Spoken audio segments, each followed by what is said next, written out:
Assalamu alaikum. Welcome to Al-Kaf country, traveling Turkey. In today's episode, let's discuss Islamic Istanbul.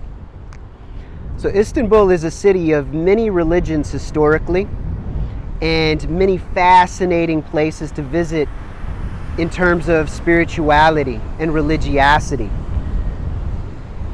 As far as Islamic Istanbul is concerned, there are a number of places that are especially important to visit and learn about. I would highly encourage you to visit the Blue Mosque, which currently has been undergoing some restoration work, so it might not be the ideal time to visit it. But I mean, if you happen to be in Istanbul, then you can't miss it. But just know it's not going to be in its full glory at this point. And now, of course, across from there, you've got one of the most important churches in Christian history, the Hagia Sophia, built during the Byzantine era and still holding tremendous symbolic and spiritual importance to Eastern Christianity and beyond. But it was converted into a masjid in 1453 by Mehmet the Conqueror when he breached the walls of Constantinople for the first and only time ever, as far as I'm aware, with his giant cannons. So he turned it into a mosque, and then it remained a masjid until the Ottoman Empire collapsed and the Caliphate was dissolved. And the Republic of Turkey came into being and turned it into a museum.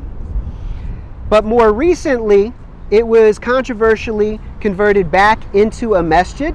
And so if you go to visit there, you will either be able to participate in prayer if you are a Muslim, or to observe the prayer rites of the Muslimin if you are not a Muslim, or if you're interested in Islam.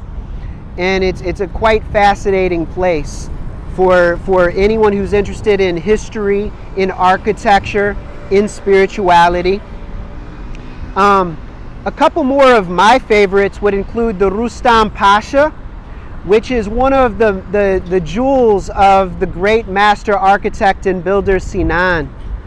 I will discuss Sinan in some other videos, but the Rustam Pasha, it's a small masjid located down by the water, and it has beautiful tiling within it, and it's a lovely place to pray and to visit.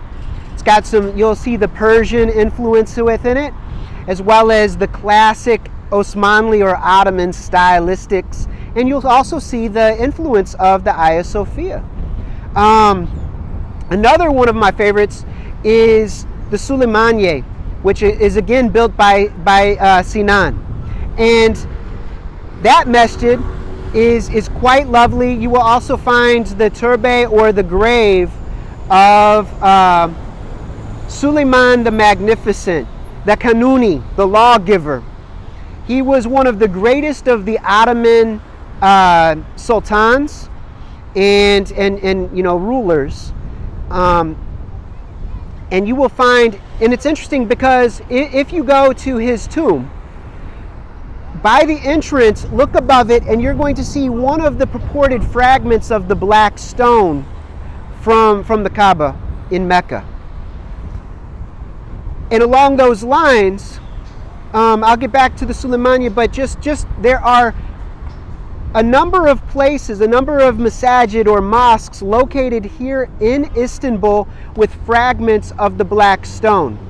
One of them is at the Blue Mosque, where you will notice by the mihrab, you will find one of the pieces of the black stone.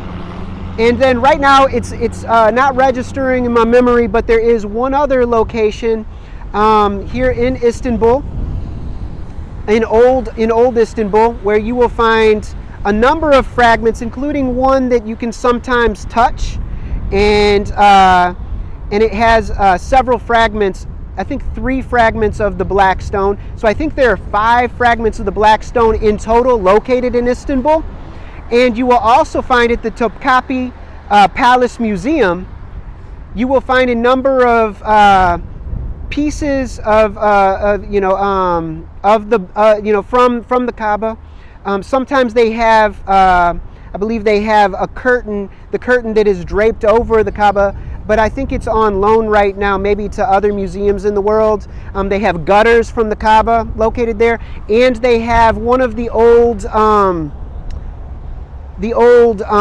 silver rings that was built to protect the black stone located there. So in other words, a number of pieces of the Kaaba and the black stone are located here in Istanbul, which is quite interesting, so connected to Islamic Istanbul.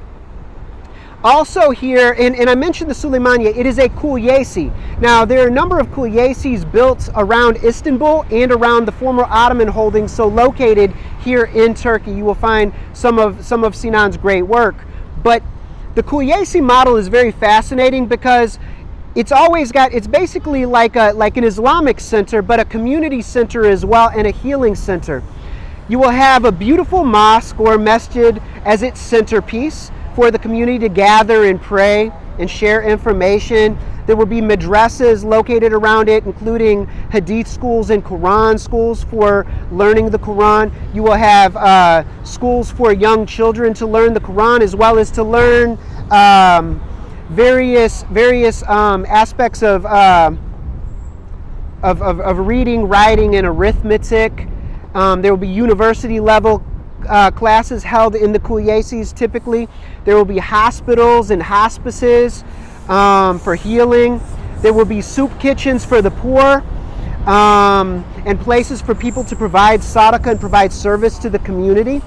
You will also find dormitories for people to stay, such as the traveling Sufis and traveling scholars that would have been traveling along the Silk Road networks and the road networks throughout the Ottoman Empire and connected to beyond, so that students of knowledge, whether they were seeking enlightenment or whether they were seeking to learn the words of the Prophet, peace be upon him, or to learn the Quran, that they could go and learn and sit with masters from all around the Ottoman Empire and beyond.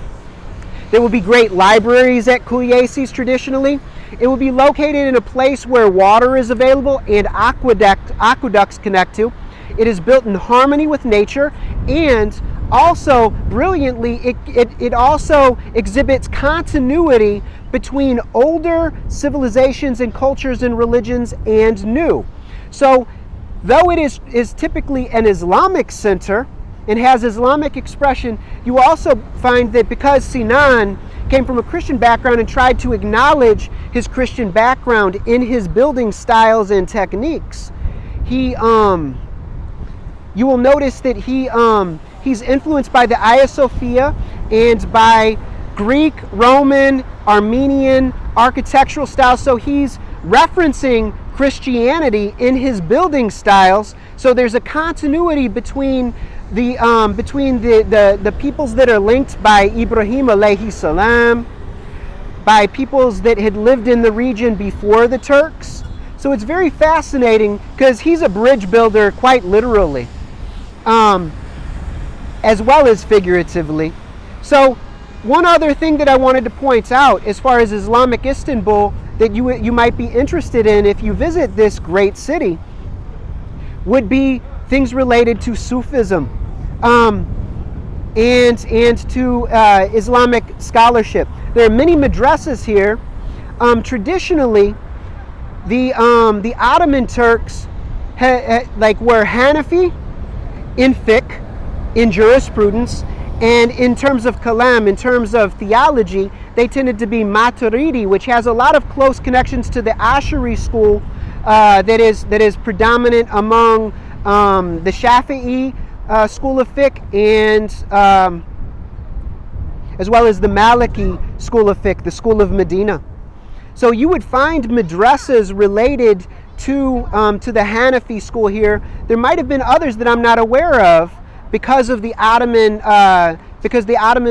this was the capital of the Ottoman Empire. So there were going to be scholars of many different backgrounds located here. So if you could share those in the comments, if you know of madrasas related to the Shafi'i, to the Maliki, to the Hanbali, etc., as well as to other schools of theology like the Athari and the Ashari historically. That'd be interesting. As far as the Sufis, you will find that there were many Sufi orders located here in Istanbul and had important centers. Like if you go to Galata over by Taksim, you will find the Galata Mevlevi Center. The Mevlevis, that was an order that was founded by the son of Jalaluddin Rumi, and the whirling dervishes, and his Khorasani school. So you will find you will be able to witness the whirling dervishes there and learn at their museum about the Mevlevi history. Mevlevi, it's related to the Arabic word Maulana. Maulana is our master, and so Rumi was. It's a term of respect for a Sufi master in many traditions. You will also find over in Asia, you'll find turbes of many famous Sufis from the Helvati and Jarahi orders, which also have many links to Khorasan, and their schools are found here around Istanbul, as well as the Bektashis, which are very strong in southeastern Europe and were related to the Janissary military order of the Ottoman Empire. You will also find the Qadiriya, the Rafaiya. You will find the Naqshbandiya. So many different Sufi orders were located here, and you can still find their turbes, their maqams. So they're the tombs of many of the shuyukh that were considered to be awliya, or friends of Allah. You will also find places where you can go and hear the dhikr recited, where you can go and see, and pray, places where their leaders spent time in deep prayer and fasting, or where they went into dark, silent retreat, where they went into chilla or Hanukkah. My apologies if I'm mispronouncing any names, but where people would make 40-day retreats. 40 days is the classical prophetic retreat number, and you will find that very strong within the Sufi orders to this very day among the Turuk. So anyway, these are located in various places around Istanbul, so do a little research. So you will find amazing masajid, mosques. You will find amazing madrasas and their architecture. You will find Sufi orders and their tekkes, or lodges. You will find places related to the Black Stone here at the Topkapi Palace, where you will also see a number of relics related to our Nebi, peace be upon him, and to his daughter Fatima and his son-in-law, Ali. May Allah be pleased with them, as well as to his grandsons Hassan and Hussein. May Allah be pleased with them. To many of the Sahaba. Okay, that's another thing I want to bring up before we end this, is that there are many Sahabi sites located here, because the Sahaba, the Arabs, they had followed prophecies that the Muslims were going to conquer Istanbul, and so they attempted a number of times, including a number of the Sahaba came here and they fought and they died in a number of invasions and raids. And you can find many of their tombs, their turbes, are still places of pilgrimage for Muslims from around the world and from all around Turkey and the former Ottoman holdings. So you will find that there are many places of pilgrimage here, many places of contemplation, plus there's beautiful nature all around Istanbul, beautiful parks where you can go and you can contemplate nature and just spend time in quiet. So this is not just a place of tourism, but also of spiritual tourism. So I'll go ahead and end on that note. So I hope that you get a chance to experience the beauty and depth of Istanbul and of Turkey.